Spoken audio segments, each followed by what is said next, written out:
Welcome to Shine solutions. അപ്പോൾ നമ്മൾ stereo chemistry ആണെന്ന് പറഞ്ഞുകൊണ്ടിരുന്നത് സ്റ്റീരിയോ കെമിസ്ട്രിയുടെ മൂന്നാമത്തെ വീഡിയോ ആണ്. അപ്പോൾ ഇന്ന് നമ്മൾ സംസാരിക്കുന്നത് സ്റ്റീരിയോ കെമിസ്ട്രിയിലെ ഏറ്റവും പ്രധാനപ്പെട്ട കുറേ കാര്യങ്ങളാണ്. അതായത് നമ്മളിന്ന് സംസാരിക്കുന്ന എനാൻഷോമേഴ്സ്, ഡയസ്റ്റീരിയോമേഴ്സ്, എപ്പിമേഴ്സ്, ആനോമേഴ്സ്, എറിത്രോത്രിയോ, ഇത്രയും സാധനങ്ങളാണ്. അപ്പോൾ അത് വളരെ പ്രധാനപ്പെട്ട ടെർമിനോളജീസ് ആണ്, ഏറ്റവും പ്രധാനപ്പെട്ട കാര്യങ്ങളാണ്. നമുക്ക് നേരെ വീഡിയോയിലേക്ക് എടുക്കാം. ഓക്കെ, ആദ്യം നമുക്ക് എനാൻഷോമർ എന്താണെന്ന് നോക്കാം. എനാൻഷോമർ എന്ന് പറഞ്ഞാൽ the stereoisomers which R non superimposable mirror images and rotate the plain polarised light in the opposite direction.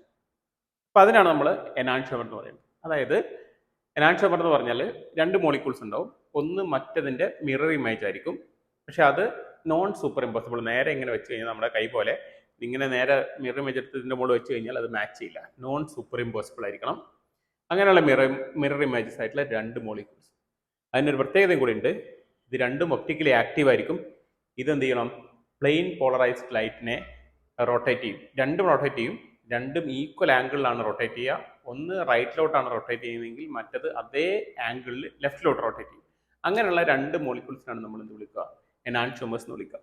Okay, definition അങ്ങനെയൊക്കെയാണ്. എങ്കിലും നമ്മുടെ ജാം പോലുള്ള അല്ലെങ്കിൽ CSIR നെറ്റ് ഗേറ്റ് പോലുള്ള കോമ്പറ്റേറ്റീവ് എക്സാംസിന് നമുക്ക് ക്വസ്റ്റ്യൻസ് വരുമ്പോൾ നമുക്ക് ഈ ഡെഫിനേഷൻ കൊണ്ട് കാര്യം ഉണ്ടാവില്ല. അവർ എന്താ ചെയ്യുക? രണ്ട് മോളിക്യൂൾസ് വരും, തമ്മിലുള്ള റിലേഷൻ എന്താണെന്നാണ് ചോദിക്കുക. അങ്ങനെ ഒരു ചോദ്യം വരുമ്പോൾ ആ ചോദ്യത്തെ നമുക്ക് എങ്ങനെ മീറ്റ് ചെയ്യുമെന്ന് കൂടി ഞാൻ ഇതിൻ്റെ കൂടെ പറയാം. ഓക്കെ,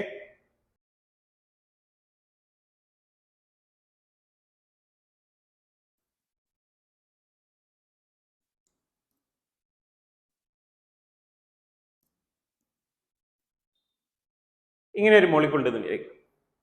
ഇനി രണ്ടാമത്തെ മോളിക്യൂൾ, ഇത് A എന്ന് പറയുന്ന മോളിക്യൂൾ, B എന്ന് പറയുന്ന മോളിക്യൂൾ ഇങ്ങനെയാണ്.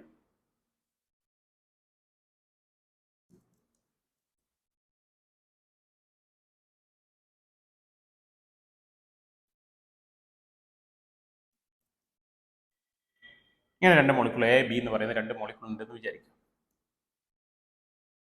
അപ്പൊ ഇതിൽ നിങ്ങൾ നോക്കിക്കഴിഞ്ഞാൽ നമ്മൾ ഇത് ഒറ്റ നോട്ടത്തിൽ പറയുന്നതിനേക്കാളും നല്ലത് R&S ഇട്ടിട്ട് പറയുന്നതാണ്. അപ്പോൾ R&S കണ്ടുപിടിക്കുക. അപ്പം 1, 2, 3 വരും, ക്ലോക്ക് വൈസ് ആണ്. Lower priority group below the plain ആണ്, 6 വരും. ഓക്കെ, ഇനി ഈ കേസിലാണെങ്കിലോ 1, 2, 3 വരും, ക്ലോക്ക് വൈസ് ആണ്. ഈ lower priority group above the plain ആണ്, S വരും. ഓക്കെ, R&S ഇടുന്നത് എങ്ങനെയാണെന്നുള്ള വീഡിയോസ് കഴിഞ്ഞ വീഡിയോ ഞാൻ വളരെ വിശദമായിട്ട് ചെയ്തിട്ടുണ്ട്. R&S കാണാൻ അറിയാത്തവർ ആ വീഡിയോ കണ്ടു കഴിഞ്ഞാൽ വളരെ വ്യക്തമായിട്ട് മനസ്സിലാവും. ആ വീഡിയോയുടെ ലിങ്ക് ഞാനിവിടെ കൊടുക്കാം. ഓക്കെ, അപ്പോൾ ഇങ്ങനെയാണ്. അപ്പോൾ ഇവിടെ എന്തായി? R കോൺഫിഗറേഷൻ ഉള്ളത് കംപ്ലീറ്റ് S ആയിട്ട് മാറി. ഇതിൽ മോളിക്യൂളിൻ്റെ എന്താ പറയുക, ഫങ്ഷണൽ ഗ്രൂപ്പുകളോ വേറെ കാര്യങ്ങളൊന്നും മാറിയിട്ടില്ല. അതിൻ്റെ പൊസിഷൻ മാത്രമേ മാറിയിട്ടുള്ളൂ. അതായത് ഇത് ഹൈഡ്രജൻ ബിലോ ദി പ്ലെയിൻ ആണ്, ഇവിടെ ഹൈഡ്രജൻ അബോവ് ദി പ്ലെയിൻ ആണെന്നുള്ളൊരു വ്യത്യാസം, സ്പേഷ്യൽ അറേഞ്ച്മെന്റിൽ മാത്രമേ വ്യത്യാസം വന്നിട്ടുള്ളൂ. അതുകൊണ്ട് നമുക്ക് ഇവിടെ എന്ത് പറയാം? എനാൻഷോമേഴ്സ് എന്ന് വിളിക്കാം. ഇനിയിപ്പോൾ എന്തുകൊണ്ട് ഞാൻ R&S പ്രിഫർ ചെയ്തു എന്ന് വെച്ചാൽ, ഇതിപ്പം വളരെ എളുപ്പമാണ്. നമുക്ക് ഇവിടെ കണ്ടാൽ തന്നെ പെട്ടെന്ന് മനസ്സിലാവും. ഹൈഡ്രജൻ ഇവിടെ ബിലോ ദി പ്ലെയിൻ ആണ്, അത് അബോവ് ദി പ്ലെയിൻ ആയിട്ട് മാറിയിട്ടുണ്ട്. അപ്പം സ്വാഭാവികമായിട്ടും എനാൻഷോമർ അല്ലേ എന്ന് നിങ്ങൾക്ക് മനസ്സിൽ വരും. ഇതിന് എന്തിനാണ് R&S കിട്ടുന്നത് എന്നുള്ളൊരു ചോദ്യം വരും. അപ്പോൾ അതിന് ഞാനൊരു എക്സാമ്പിൾ കൂടി തരാം. ഇതേ മോളിക്യൂൾ തന്നെ നമുക്ക് ഇങ്ങനെയൊരു മാറ്റം വരുത്തിയിട്ട് തന്നു കഴിഞ്ഞാൽ CH2 CH3 ഇവിടെയും CH3 ഇവിടെയും HOH തന്നു കഴിഞ്ഞാൽ, ഇപ്പോൾ നിങ്ങൾ നോക്കിക്കഴിഞ്ഞാൽ ഇവിടെ ഈ എയും ഇവിടെ ഈ സിയും തമ്മിലുള്ള വ്യത്യാസം, അല്ലെങ്കിൽ ബിയും സിയും തമ്മിലുള്ള റിലേഷൻ എന്താണെന്ന് ചോദിച്ചാൽ നമുക്ക് പെട്ടെന്ന് കണ്ടുപിടിക്കാൻ പറ്റില്ല. കാരണം ഇവിടെ എന്ത് മാറിയിട്ടുണ്ട്? ഇപ്പൊ ബിയും സിയും ആണ് എങ്കിൽ എച്ചിന്റെ പൊസിഷൻ മാറിയിട്ടുണ്ട്, ഇതിന്റെ പൊസിഷൻ മാറിയിട്ടുണ്ട്. അങ്ങനെ വരുമ്പോൾ R&S ഇടുമ്പോൾ നമുക്ക് വളരെ എളുപ്പത്തിൽ വ്യക്തമായിട്ട് മനസ്സിലാവും. 1, 2, 3 ആണ്. 1, 2, 3 ആന്റി ക്ലോക്ക് വൈസ് ആണ്, ബിലോ ദി പ്ലെയിൻ ആണ്, S ആണ് വന്നിരിക്കുന്നത്. അപ്പം ബിയും സിയും സെയിം മോളിക്യൂൾ ആണ്, നമ്മൾ ഐഡന്റിക്കൽ എന്നാണ് പറയുക. എയും സിയും എനാൻഷോമേഴ്സ് ആണ്. ഓക്കെ, അങ്ങനെയാണ് പറയാൻ പറ്റുക. ഓക്കെ, അപ്പോൾ എന്താണ് എനാൻഷോമർ, എന്താണ് ഐഡന്റിക്കൽ എന്ന് മനസ്സിലായെന്ന് വിചാരിക്കുന്നു. ഇനി നമുക്ക് ഡയസ്റ്റീരിയോമേഴ്സിലേക്ക് പോവാം.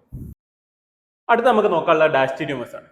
അപ്പോൾ ഡയസ്റ്റീരിയോമേഴ്സ് എന്താണെന്ന് വെച്ചാൽ the stereoisomers which are not non superimposable mirror images ആണ്. അതായത് സൂപ്പർ ഇമ്പോസിബിൾ മിറർ ഇമേജസ് അല്ലാത്ത ഐസോമേഴ്സിനാണ് നമ്മൾ എന്ത് വിളിക്കുക? ഡയസ്റ്റീരിയോമർ എന്ന് പറയുക. ഡെഫിനേഷൻ അങ്ങനെയൊക്കെ ആണെങ്കിലും നമ്മൾ പറയുമ്പോൾ കുറെ കൂടി നമ്മൾ വ്യക്തമായിട്ട് പഠിക്കേണ്ടത്. അതായത് ഡയസ്റ്റീരിയമർ എന്ന് പറയുന്ന കൺസെപ്റ്റ് പറയണമെങ്കിൽ നമുക്ക് അറ്റ്ലീസ്റ്റ് 2 ഒപ്റ്റിക്കൽ ആക്റ്റീവ് സെന്റർ എങ്കിലും വേണം. അതായത് 2 കൈറാൾ സെന്റർ എങ്കിലും വേണം മിനിമം. 2 അതിൽ കൂടുതൽ, എത്രയായാലും കുഴപ്പമില്ല. എനാൻഷ്യമർ പറയാൻ 1 ആയാലും മതി. 2നും നമ്മൾ എനാൻഷ്യമർ പറയും, 3നൊക്കെ പറയും. ഓക്കെ, ഇപ്പൊ ഡയസ്റ്റീരിയമർ പറയാൻ നിർബന്ധമായിട്ടും അറ്റ്ലീസ്റ്റ് 2 ഒപ്റ്റിക്കലി ആക്റ്റീവ് സെന്റേഴ്സ് എങ്കിലും വേണം. അപ്പൊ നമുക്ക് എന്താണ് എനാൻഷ്യമർ ഡയസ്റ്റീരിയമർ തമ്മിലുള്ള വ്യത്യാസം ഞാൻ കാണിച്ചു തരാം. അപ്പൊ നമുക്കിപ്പോ ഇങ്ങനെ ഒരു മോളിക്യൂൾ ഉണ്ടെന്ന് വിചാരിക്കാം. ഇവിടെ ME, ഇവിടെ ET, ഇവിടെ HOH,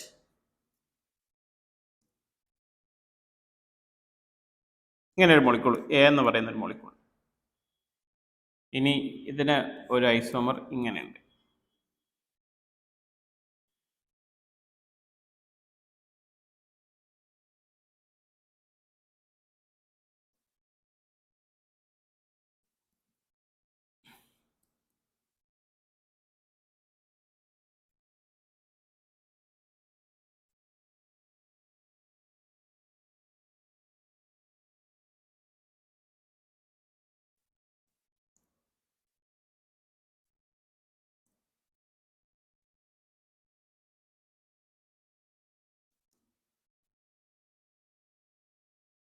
ABC എന്ന് പറയുന്ന 3 മോളിക്യൂൾ ഉണ്ടെന്ന് വിചാരിക്കാം.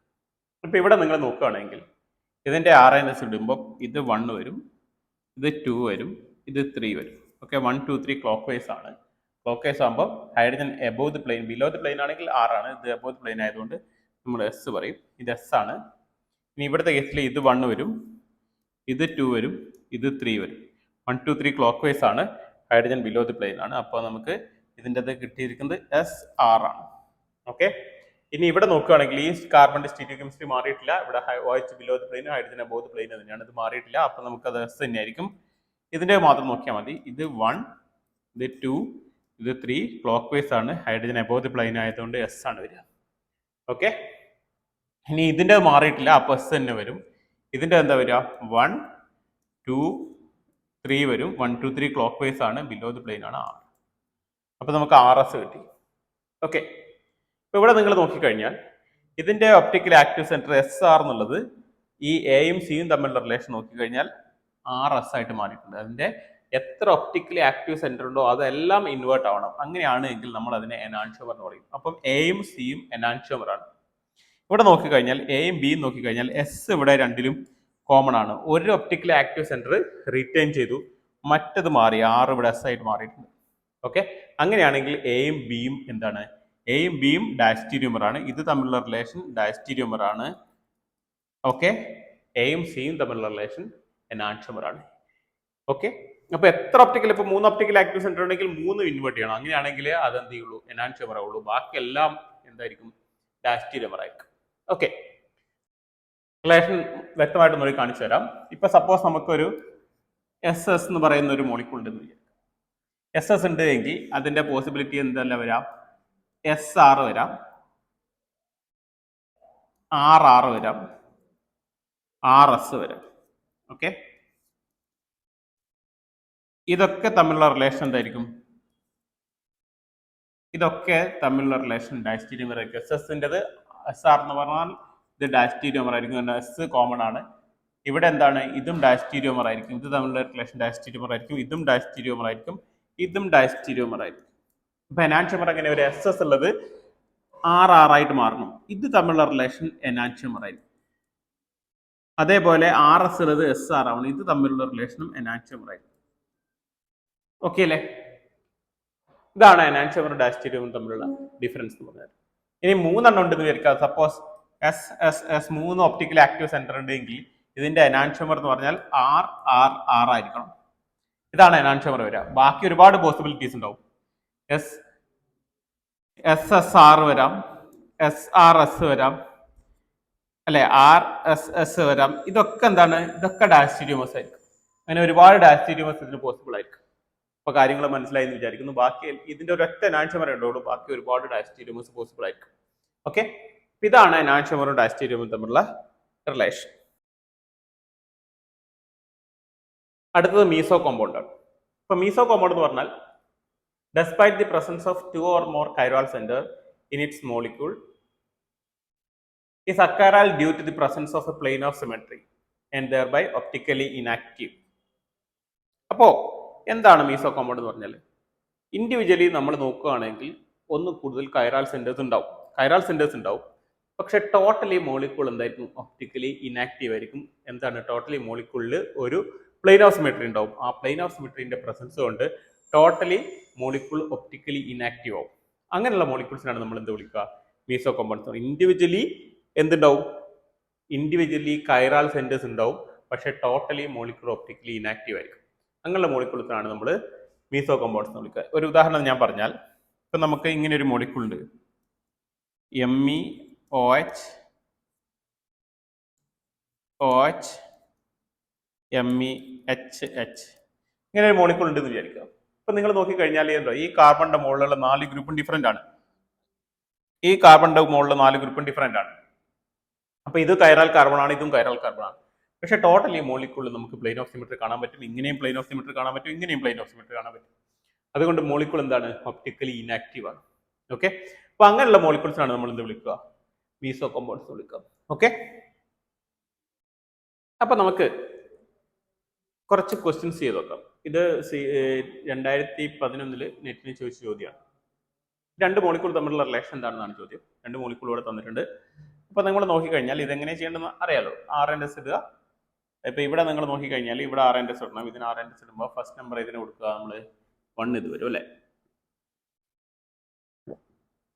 1 ഇത് വരും, 2 ഇത് വരും, 3 ഇത് വരും. 1 2 3 ആന്റി ക്ലോക്ക് വൈസ് ആണ്. 1 2 3 ആന്റി ക്ലോക്ക് വൈസ് ആകുന്ന സമയത്ത് ഹൈഡ്രജൻ ഈ lower priority group above the plain ആണ്. ആന്റി ക്ലോക്ക് വൈസ് ആകുമ്പോൾ S ആണ് വരുന്നത്, പക്ഷേ ഇത് അബോവ് ദി പ്ലെയിൻ ആയതുകൊണ്ട് R വരും. ഇതിന്റെ കേസിലാണെങ്കിലോ 1 ഇതിന് കൊടുക്കും, 1 ഇത് വരും അല്ലെ, 2 ഇത് വരും, 3 ഇത് വരും. ഓക്കെ, 1 2 3 ആണ്. 1 2 3 ആന്റി ക്ലോക്ക് വൈസ് ആണ്, ബിലോ ദി പ്ലെയിൻ ആണ്, S വരും, RS ആണ്. ഇനി ഇവിടെയാണെങ്കിലോ 1 ഇത് വരും, 2 ഇത് വരും, ഇത് 3 വരും. 1 2 3 ക്ലോക്ക് വൈസ് ആണ്, lower priority group below the plain ആണ്, R വരും. ഇനി ഇവിടെയാണെങ്കിൽ 1 ഇത് വരും അല്ലെ, 2 ഇത് വരും, 3 ഇത് വരും. 1 2 3 ക്ലോക്ക് വൈസ് ആണ്, എബോവ് ദി പ്ലെയിൻ ആയതുകൊണ്ട് S വരും. അപ്പൊ നമുക്ക് RS ആണ് കിട്ടിയിരിക്കുന്നത്, ഇവിടെയും RS ആണ് കിട്ടിയിരിക്കുന്നത്. കണ്ടില്ലേ? അപ്പൊ എന്താണ് ഇത് സെയിം ആണ്. അപ്പം മോളിക്യൂൾ എന്തായിരിക്കും ഐഡന്റിക്കൽ ആയിരിക്കും. ഇങ്ങനെയാണ് നമ്മൾ RNS കണ്ടുപിടിക്കുന്നത്. ഓക്കെ, കാര്യം മനസ്സിലായല്ലോ. ഇനിയിപ്പോൾ നിങ്ങൾ ഇങ്ങനെ നല്ല എങ്കിൽ പോലും ഒറ്റ നോട്ടത്തിൽ നമുക്ക് മനസ്സിലാവും. കാരണം ഇവിടെ നിങ്ങൾ നോക്കിക്കഴിഞ്ഞാൽ നമ്മളിവിടെ ഇതിനെ മോളിക്യൂളിനെ ഒരു C2 ആക്സിസ് വെച്ചിട്ട് റൊട്ടേറ്റ് ചെയ്താൽ നമുക്കിത് കിട്ടും. അപ്പം മോളിക്യൂളിനെ റൊട്ടേറ്റ് ചെയ്താലൊന്നും RNS മാറില്ല. അതുകൊണ്ട് ഇത് സെയിം മോളിക്യൂൾ തന്നെയാണ്. ഇത് ഇങ്ങനെ തലതിരിച്ച് വെച്ചെന്നേ ഉള്ളൂ. ഒറ്റ നോട്ടത്തിൽ അത് മനസ്സിലാക്കാൻ പറ്റുന്ന ആൾക്കാർക്ക് അങ്ങനെ ചെയ്യാം, അല്ലാത്ത ആൾക്കാർ ഇതേപോലെ RS വെച്ചിട്ട് ചെയ്യാം. ഓക്കെ, അപ്പോൾ ഇത് ഐഡന്റിക്കൽ ആണ്. ഇത് 2013 നെറ്റിന് ചോദിച്ച ചോദ്യമാണ്. ഇത് കുറെ കൂടി സീരിയസ് ആയിട്ടുള്ള ഒരു ചോദ്യമാണ്, ഗംഭീര ചോദ്യമാണ്. നമുക്ക് ചെയ്ത് നോക്കാം. ചോദ്യം ഇതാണ്: ഒരു മോളിക്യൂൾ തന്നിട്ടുണ്ട്, ഇതിന്റെ മുകളിൽ മാർക്കോണിക് ഓഫ് അഡീഷൻ റിയാക്ഷൻ നടത്തി കഴിഞ്ഞാൽ 2 പ്രോഡക്റ്റ് ഉണ്ടാവും, A B എന്ന് പറയുന്ന 2 പ്രോഡക്റ്റ് ഉണ്ടാവും. അപ്പോൾ ആ 2 പ്രോഡക്റ്റ് നമ്മളുടെ റിലേഷൻ എന്താണെന്നാണ് ചോദ്യം. അപ്പോൾ ഓർഗാനിക് കെമിസ്ട്രി കൂടി നന്നായിട്ട് അറിയണം. അപ്പോൾ ഇവിടെ ഇവർ കൃത്യമായിട്ട് മാർക്കോണിക് ഓഫ് അഡീഷൻ എന്ന് പറഞ്ഞിട്ടുണ്ട്. കാരണം മാർക്കോണിക് ഓഫ് അഡീഷൻ എന്ന് പറയാൻ കാരണം എന്താണെന്ന് വെച്ചാൽ നമ്മളിപ്പോൾ ഇവിടെ HBr ആണ് തന്നിരിക്കുന്നത്. HBr എന്ന് പറഞ്ഞാൽ എന്താണ്? ഒരു ആസിഡാണ്, HCl പോലെ ഒരു ആസിഡാണ്. അപ്പം ഈ ഡബിൾ ബോണ്ട് ആയിട്ട് റിയാക്ട് ചെയ്താൽ നമുക്ക് എന്താ കിട്ടുക? നമുക്ക് ഇങ്ങനെ കിട്ടും അല്ലേ. അപ്പോൾ ഇവിടെ Br ഉണ്ട്, ഇവിടെ Br വരും. അപ്പോൾ മോളിക്യൂൾ ഇങ്ങനെ വരും, ഇവിടെ Br വരും. ഓക്കെ, ഇവിടെ H+ ആയിട്ട് റിയാക്ട് ചെയ്യുമ്പോൾ കാർബോകാറ്റ ഉണ്ടാവും. അപ്പോൾ ഇവിടെ കാർബോകാറ്റ ഉണ്ടാവും, ഇവിടെ ഹൈഡ്രജൻ ആഡ് ചെയ്യും. ഓക്കെ, ഈ ഡബിൾ ബോണ്ടിൽ ഇവിടെ ഹൈഡ്രജൻ ആഡ് ചെയ്യും, ഇവിടെ എന്ത് ചെയ്യും? ഈ ബോണ്ടിൽ ഇലക്ട്രോൺ ഈ ഹൈഡ്രജനായിട്ട് പോകുമ്പോൾ ഈ കാർബൺ ഹൈഡ്രജനായിട്ട് ബോണ്ട് ഉണ്ടാക്കുകയും ഈ കാർബൺ ഇലക്ട്രോൺ നഷ്ടപ്പെടുകയും ചെയ്യുന്ന സിറ്റുവേഷനാണ് ഞാനിവിടെ വരച്ചത്. അങ്ങനെ അല്ലാത്തൊരു സിറ്റുവേഷൻ കൂടി പോസിബിൾ ആണ്. ഓക്കെ, അതായത് ഇങ്ങനെയും കൂടി പോസിബിൾ ആണ്. ഹൈഡ്രജൻ ഇവിടെ വരാം, പോസിറ്റീവ് ചാർജ് ഇവിടെ വരാം. അപ്പൊ ഇങ്ങനെ നമുക്ക് വരികയാണെങ്കിൽ ഇത് ആന്റി മാർക്കോണിക് ഓഫ് പ്രോഡക്റ്റ് ആണ് കിട്ടുക. അപ്പൊ മാർക്കോണിക് ഓഫ് അഡീഷൻ അല്ല, ഇത് ആന്റി മാർക്കോണിക് ഓഫ് പ്രോഡക്റ്റ് ആണ് കിട്ടുക. അപ്പൊ നമ്മൾ അതിനെപ്പറ്റി ചിന്തിക്കണ്ട, ഇത് ആന്റി മാർക്കോണിക് ഓഫ് പ്രോഡക്റ്റ് ആണ്. ഇവര് കൃത്യമായിട്ട് ചോദ്യത്തിൽ മാർക്കോണിക് ഓഫ് പ്രോഡക്റ്റ് തന്നിട്ടുണ്ട്. അപ്പൊ നമ്മൾ അതിലുള്ള 2 പ്രോഡക്റ്റിനെ പറ്റി മാത്രം ചിന്തിച്ചാൽ മതി. ഇത് നമുക്ക് ഇഗ്നോർ ചെയ്യാം. ഓക്കെ, അപ്പൊ നമുക്ക് ഇവിടെ മാത്രം നോക്കിയാൽ മതി. അപ്പോ ഇവിടെ 2 സിറ്റുവേഷൻ ഉണ്ട്. ഈ ബ്രോമിൻ വരാം. ഈ ബ്രോമിൻ എങ്ങനെയെല്ലാം വരാം? ഈ ബ്രോമിൻ വന്നിട്ട് അപ്പം എച്ച് പ്ലസ് ആണ് ഇപ്പോൾ റിയാക്ട് ചെയ്ത് റിമൈനിങ് ആയിട്ട് ഇവിടെ ബി ആർ മൈനസ് ഉണ്ടാവും. ആ ബി ആർ മൈനസ് ആണ് ഈ പോസിറ്റീവ് ചാർജ് ആയിട്ട് റിയാക്ട് ചെയ്യുന്നത്. അപ്പൊ നമുക്ക് രണ്ട് പോസിബിലിറ്റീസ് ഉണ്ട് അല്ലെ, നമുക്ക് ഇവിടെ ചെയ്തു നോക്കാം. അപ്പൊ നമ്മൾ ചെയ്യുന്നത് ഇങ്ങനെയാണ്. നമുക്ക് തന്നിരിക്കുന്ന മോളിക്യൂൾ ഉള്ളത്, ഇവിടെ ഹൈഡ്രജൻ ഉണ്ട്, ഇവിടെ പോസിറ്റീവ് ചാർജ് ഉണ്ട്, ഇവിടെ ബി ആർ ഉണ്ട്. ഓക്കെ, ആ ബി ആറിലേക്ക് ഈ അടുത്ത ബ്രോമിൻ വരുന്ന സമയത്ത് ഈ ബി ആർ ഇവിടെ വന്ന് അറ്റാക്ക് ചെയ്യുമ്പോൾ രണ്ട് പോസിബിലിറ്റീസ് ഉണ്ട്. എന്താണ്? ഈ B R above the plane വരാം, B R below the plane വരാം. അപ്പൊ നമുക്ക് രണ്ട് പ്രൊഡക്റ്റ് പോസിബിൾ ആണ്. അപ്പൊ നമുക്ക് ഞാൻ ഈ ഹൈഡ്രജനെ ഇനി റെപ്രസെന്റ് ചെയ്യുന്നില്ല, നമുക്ക് ഇത് മതി.